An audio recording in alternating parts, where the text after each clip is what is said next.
അപ്പൊ നമ്മുടെ 9 litre detergent ready ആക്കിയിട്ടുണ്ട് കേട്ടോ. 1 ലിറ്റർ ഡിറ്റർജന്റ് വാങ്ങുന്ന പൈസക്ക് നമുക്ക് 9 ലിറ്റർ ഡിറ്റർജന്റ് ഉണ്ടാക്കിയാലോ? എന്നാ വാഷിംഗ് മെഷീനിലാണെങ്കിൽ ഈ ഡിറ്റർജന്റ് ഒന്നും ഒഴിച്ചാൽ കാണൂല. എത്ര തോനെയാവും ഒരു ദിവസം തിരുമ്പാണ്ടാവുക. അപ്പോഴാണ് താനിയ കെമിക്കൽസിന്റെ ഈ ഒരു ഡിറ്റർജന്റ് ലിക്വിഡ് കിറ്റ് എനിക്ക് അവർ സെൻഡ് ചെയ്ത് തന്നിട്ടുള്ളത് കേട്ടോ. ഈ 1 ലിറ്റർ കിറ്റ് കൊണ്ട് നമുക്ക് 9 ലിറ്റർ ഡിറ്റർജന്റ് ഉണ്ടാക്കാൻ കഴിയും. ഇതിൽ അവരുടെ ഓരോ പ്രൊഡക്റ്റിന്റെയും എങ്ങനെയാണ് ലിക്വിഡ് ഉണ്ടാക്കാന്നുള്ള ഡീറ്റെയിൽസ് കൊടുത്തിട്ടുണ്ട്. അപ്പൊ നമുക്ക് ഉണ്ടാക്കേണ്ട ഡിറ്റർജന്റ് ആണ്. അപ്പൊ അതൊന്ന് ഉണ്ടാക്കി നോക്കിയാലോ? ഇത് കാണുന്ന പോലെ നല്ല ഭയങ്കര ഈസി ആയിട്ട് ഉണ്ടാക്കാൻ. ആദ്യം ഒരു ബക്കറ്റിൽ 4 ലിറ്റർ വെള്ളം ഒഴിക്കണം. വേറൊരു ബക്കറ്റിൽ 3 ലിറ്റർ വെള്ളം എടുക്കാം. ഇനി കുട്ടികളൊന്നും തൊടാത്തോടത്ത് പോയിട്ട് നമുക്ക് ഇത് ഉണ്ടാക്കട്ടോ. ഇനി നമുക്ക് ഇത് രണ്ടും ചേർക്കാം.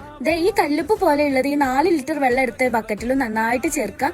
3 ലിറ്ററിന്റെ ബക്കറ്റിൽ ഈ ഒരു തരി ആയിട്ടുള്ള പാക്കറ്റും ചേർക്കാം കേട്ടോ.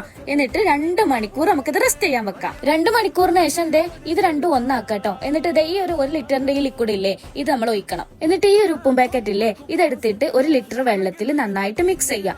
ഈ ഒരു പത നേരത്തെ ഉള്ള ബക്കറ്റിൽ തന്നെ വെള്ളം ചേർത്തിട്ടാണ്. എന്നിട്ട് ഇത് ഇതിലേക്ക് ഒഴിക്കണേ. എന്നിട്ട് സ്മെല്ലിന് വേണ്ടിയിട്ട് നമുക്ക് ഇത് ഒഴിക്കാം. നല്ലൊരു സ്മെല്ലാണ് കേട്ടോ, വെറുതെ പറയല്ല, നല്ല അടിപൊളി മണം. ഇനി ഇതേ നമുക്ക് കളറും കൂടി ആഡ് ചെയ്യാം, കുറച്ച് പാത്രത്തിൽ കലക്കിയിട്ടാ.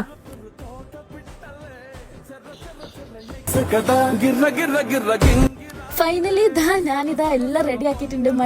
ഞാൻ തന്നെ ഇത്രയും ഉണ്ടാക്കിയിട്ട് എനിക്ക് തന്നെ അത്ഭുതം കേട്ടോ. അങ്ങനെ എല്ലാം ഓരോ ബോട്ടിലാക്കിയിട്ടുണ്ട്. നമുക്കിത് വേണമെങ്കിൽ സെയിൽസും ചെയ്യാം കേട്ടോ. സംഭവം അടിപൊളിയാണ് കേട്ടോ. നല്ല സ്മെല്ലുണ്ട്, അതുപോലെ തന്നെ നല്ല പതയും ഉണ്ട്. പിന്നെ ഇതുപോലത്തെ സംഭവങ്ങളൊക്കെ ചെയ്യുമ്പോൾ കയ്യിൽ ഗ്ലൗസ് ഇടുക, അല്ലെങ്കിൽ എന്റെ പോലെ കിടന്ന് ചൊറിയേണ്ടി വരും. അപ്പൊ അത്രേ ഉള്ളൂ. ഓക്കെ.